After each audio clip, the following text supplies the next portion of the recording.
Good morning. मैं Rajiv Dubey, department of history, intermediate, Jamshedpur cooperative college, Jamshedpur. आज हम लोग एक नया चैप्टर देखते हैं, चैप्टर 11, यूरोप की परिवर्तित सांस्कृतिक परंपराएं 14वीं से 17वीं शताब्दी तक। यूरोप में सामंतवाद का पतन, धर्म सुधार आंदोलन के आरंभ से ही नवीन युग, आधुनिक युग का प्रारंभ हो गया। वैसे सामंतवाद जो थी, सामंतवादी प्रक्रिया पतन हुई और धर्म सुधार आंदोलन, चूँकि यूरोप में ईसाई धर्म पूरी बहुत तेज़ी से फैला था और ईसाई धर्म में पोप की अधिकता थी, पोप का आधिपत्य था और वर्चस्व पोप का था। तो वो धीरे धीरे धर्म सुधार हुआ, यानी आम जनता भी अब ईसाई धर्म को माने, उसको समझे और पोप का आधिपत्य से थोड़ा सा कमी आए, इस तरह से चीज़ें होने शुरू हुई। तो वो जब शुरू हुआ तो उसी समय से यूरोप को आधुनिक युग का प्रारंभ माना जाता है, मध्य युग का अंत माना गया। वैसे अगर इसको समय के हिसाब से देखें तो यूरोप में आधुनिक युग का आरंभ 1453 ईस्वी से माना जाता है। लेकिन इसमें एक चीज़ और रहा कि जो धर्म युद्ध हुए, ईसाइयों और मुसलमानों के बीच धर्म युद्ध हुए, जो लगभग 8 धर्म युद्ध हुए 1096 ईस्वी से 1250 ईस्वी तक, जो 150 वर्षों तक चले। इन धर्म युद्धों में यूरोपियनों को, हालांकि इस धर्म युद्ध का परिणाम तो कुछ नहीं निकला, सिर्फ परिणाम के स्वरूप हजारों लाखों स्त्रियां, बच्चे, बुजुर्ग, आम जनता मारी गई, लेकिन संस्कृतियों का आदान प्रदान तो हुआ। चूँकि उस समय एशिया के लोग, खासकर भारत, अरब, ये लोग सांस्कृतिक रूप से बहुत ज़्यादा तरक्की कर चुके थे और वैज्ञानिक रूप से भी बहुत ज़्यादा तरक्की कर चुके थे, जिसमें भारत तो बहुत ज़्यादा समृद्ध रहा इस मामले में। आयुर्वेद, ज्ञान विज्ञान, अंक गणित के क्षेत्र में कई सारी चीज़ों में उन्होंने तरक्की की थी। और 712 ईस्वी में मोहम्मद बिन कासिम सिंध प्रांत में आक्रमण करता है और भारत के सिंध प्रांत पर अपना आधिपत्य करता है। उसके बाद से भारत की संस्कृति, कई सारी चीज़ें, भारत की जो संस्कृति रही, ज्ञान विज्ञान रहा, वह अब वो धीरे धीरे अरबों के पास में पहुंची। और अरबों ने जब यूरोपियन पर जो ये धर्म युद्ध हुए तो इससे यूरोपियनों के संपर्क में अरब आए और उनसे बहुत सारी चीज़ें यूरोपियनों ने सीखी, जिसमें वो लोग रोमन अंकों का प्रयोग करते थे, रोमन का प्रयोग करते थे, जो कि बहुत ही जटिल था अंकों को लिखने में। और भारत से अंक प्रणाली सीखी, आयुर्वेद भारत से सीखा और भी कई ज्ञान विज्ञान की चीज़ें अरबों ने भारत से सीखी और अरबों से यूरोपियनों ने सीखी। तो ये जो थी, इससे और इसके साथ में चूँकि ये संपर्क में रहे, यूरोपियनों के संपर्क में अरबों के लोग जो पश्चिम एशिया से संबंधित थे संपर्क में रहे, तो कई संस्कृतियों का भी आदान प्रदान हुआ। अरबों की संस्कृति यूरोपियनों के पास में पहुंची और कई तरह से एक दूसरे का आदान प्रदान हुआ, जिसके कारण 14वीं शताब्दी के आरंभ से ही यूरोप की सांस्कृतिक परंपराएं, जो यूरोप में धर्म युद्ध के पहले जो सांस्कृतिक परंपराएं थीं, उसमें कई परिवर्तन हुए। लोग उसको परिवर्तित किए और नई परंपरा जो अरबों से मिली उसको और पुरानी परंपरा को मिलाकर एक नई परंपरा, संस्कृति बनी और उसको उन लोगों ने, यूरोपियन ने आत्मसात किया। कला, स्थापत्य, साहित्य एवं विचारधाराओं के क्षेत्र में भी क्रांतिकारी प्रगति हुई। जब अब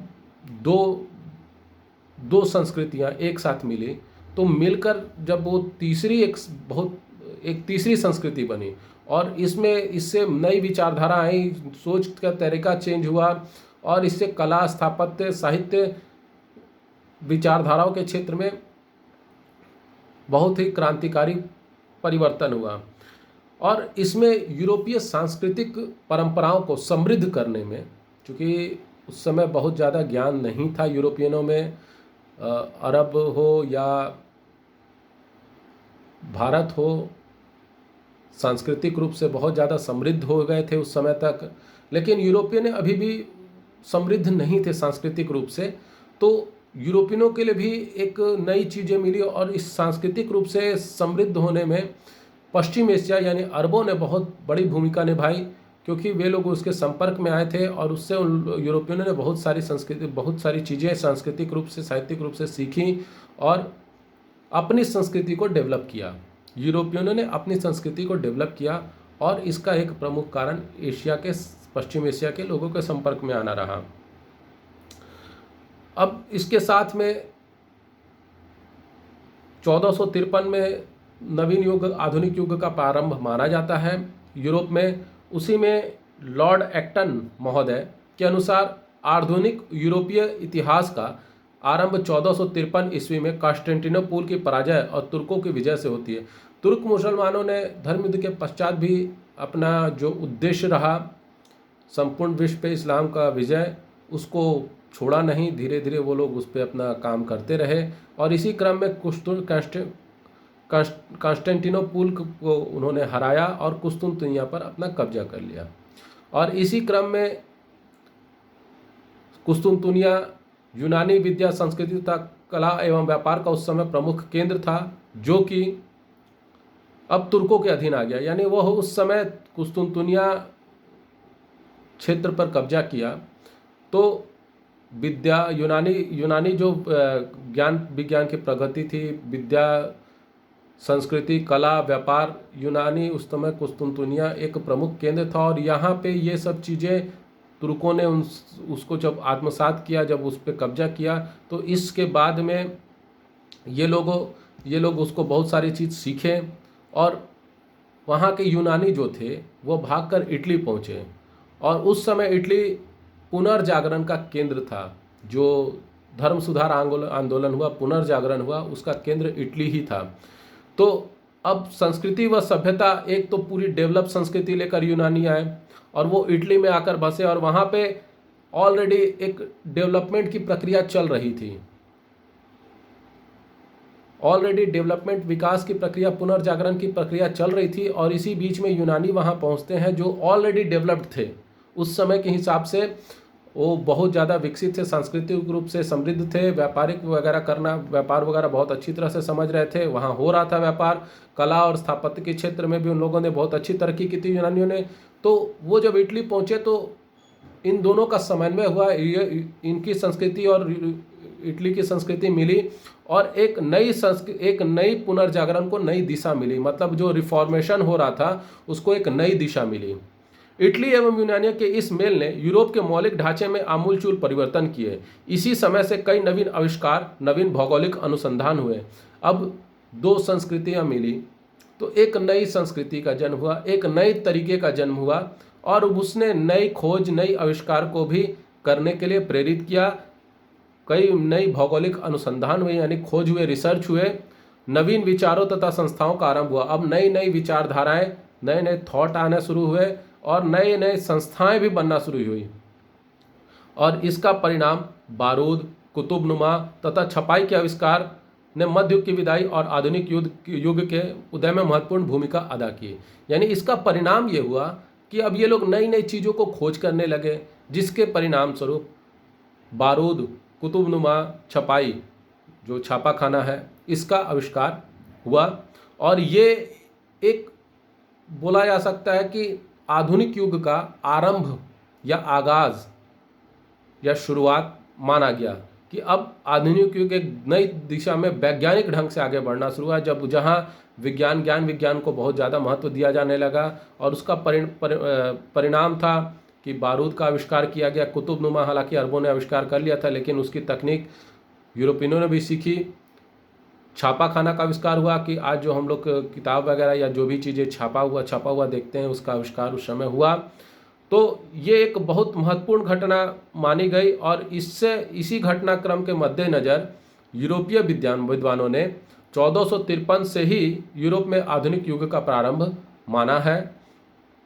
अब इस आधुनिक युग की क्या विशेषता रही, जो शुरुआत हुई आधुनिक युग, क्या जिन्होंने आधुनिक युग में ऐसी क्या विशेषता रही जो मध्य युग से उसे अलग करती है, पृथक करती है। विजेंटाइन साम्राज्य के समाप्त होने से यूनानी विद्वान, साहित्यकार, दार्शनिक, कलाकार आदि इटली पहुंचे। विजेंटाइन या बैजेंतिया, जब वो साम्राज्य समाप्त हुआ, उस पर तुर्कों ने कब्जा कर लिया, तो ये लोग वहाँ से यूनानी जो विद्वान थे, साहित्यकार थे, दार्शनिक और कलाकार ये लोग जो थे, ये लोग वहाँ से इटली पहुँचे, जिससे यूरोपीय पुनर्जागरण को एक नवीन शक्ति और नया उत्साह मिला, क्योंकि ये लोग ऑलरेडी डेवलप्ड थे। और ये जब यूरोप पहुँचे तो वहाँ डेवलपमेंट के लिए संघर्ष चल रहा था, इटली पहुँचे संघर्ष चल रहा था, तो इन लोगों ने अपने अपने थॉट उनको दिए, सोच दी, विचारधारा दी, और पुनर्जागरण को एक नई दिशा प्रदान हुई। अब आप समझिए कि आप किसी चीज़ को लेकर संघर्ष कर रहे हो और कोई आपसे बहुत ज़्यादा समझदार, ताकतवर, बुद्धिमान व्यक्ति आपके साथ आ जाए और आपको सपोर्ट करे, तो आपका विचार और उसका विचार जब मिलता है तो आप और तेज़ी से आगे बढ़ते हो। बस वही चीज़ें यूरोपियों में हुए, इटली में जो पुनर्जागरण हो रहा था, और इधर से ये लोग यूनान के लोग पहुँचे और एक नई दिशा मिली, जिसके चलते सामंतवाद का पतन भी हुआ और अब नए आधुनिक युग आरंभ हुआ। आधुनिक युग के आरंभ के साथ ही यूरोप में महत्वपूर्ण राजनीतिक एवं सांस्कृतिक परिवर्तन हुए, जिससे वहाँ के राजनीतिक, सामाजिक, धार्मिक एवं आर्थिक जीवन में अपना मध्ययुगीन स्वरूप त्याग कर एक नवीन रूप धारण किया। यानी जब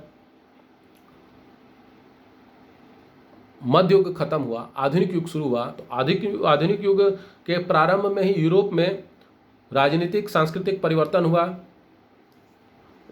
जिसके कारण राजनीतिक रूप से, सामाजिक रूप से, धार्मिक रूप से और आर्थिक रूप से भी उन्होंने मध्ययुगीन स्वरूप जो था, यानी उनका जो मध्ययुग का जो दिनचर्या थी या संस्कृति थी या जो उनका स्वरूप था, उसको त्याग करके एक नवीन रूप धारण किया, एक नवीन तरीका, एक नवीन संस्कृति, एक नवीन पद्धति आरंभ हुई और सामंतवाद समाप्त हुआ, निरंकुश राजतंत्र की स्थापना हुई।